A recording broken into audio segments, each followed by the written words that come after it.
Welcome to the study guide video for Principles of Programs Chapter 10, Object-Oriented Programming. Please hit the like button, leave a comment, and subscribe to the channel. It helps us organize complex systems by breaking them down into smaller, manageable pieces. Think of it like building with Legos. Each Lego brick is like an object in OOP. It has its own properties and behaviors. OOP is used everywhere in modern software development. It's the foundation for many popular programming languages, including Python, Java, and C++.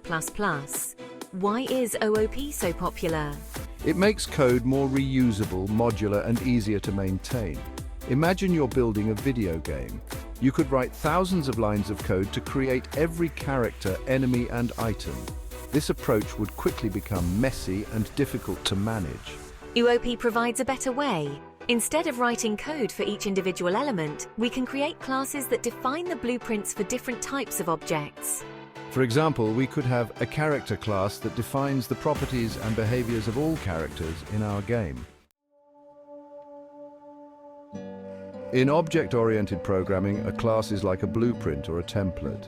It defines the structure and behavior of objects. An object is an instance of a class. It's a real-world entity that has the properties and behaviors defined by the class. A classes field is an instance variable. A program that instantiates objects of another pre-written class is a client. The relationship between an instance and a class is an is-a relationship. An object contains data called instance variables, attributes, or fields. Inheritance describes acquiring the traits of one's predecessors. Encapsulation means the grouping of all the fields and methods of a class into a single package. Every class definition must contain a name. Inheritance is one of the key principles of OOP. It allows us to create new classes that are based on existing classes. The new class inherits all the properties and behaviors of the parent class. This promotes code reuse and reduces redundancy. Think of a family tree. Children inherit characteristics from their parents. Similarly, in OOP, child classes inherit characteristics from their parent classes. Assume that a working program contains the following statement. Name equals sign my dog, getName. SetName is public and accepts a string parameter. GetName returns a value that is the same data type as name. A class diagram provides an overview of the methods and data in a class. Most data in a class is private, and most methods are public. An instance method receives a this reference, which identifies the object using the method. Section 4. Polymorphism, the power of flexibility. Polymorphism means many forms. It allows objects of different classes to be treated as objects of a common type.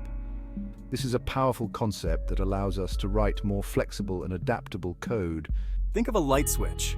You can use the same switch to turn on different types of lights: incandescent bulbs, LEDs, fluorescent lamps. The switch doesn't need to know the specific type of light it's controlling. In OOP, polymorphism allows us to define methods with the same name in different classes. These methods can have different implementations depending on the class. Assume that you have created a class named dog that contains a data field named weight and an instance method named setWeight. Further assume that the setWeight method accepts a numeric parameter named weight. This weight equals sign weight correctly sets a dog's weight within the setWeight method. A static method is a class method. Methods in a class are non-static by default. Assume that you have created a class named myClass and that a working program contains the following statement. Output myClass, number of students. Because the field is used with the class name and not an object, you know that it is static. Assume that you have created an object named myObject and that a working program contains the following statement. The method receives a this reference because it is a non-static method associated with an object.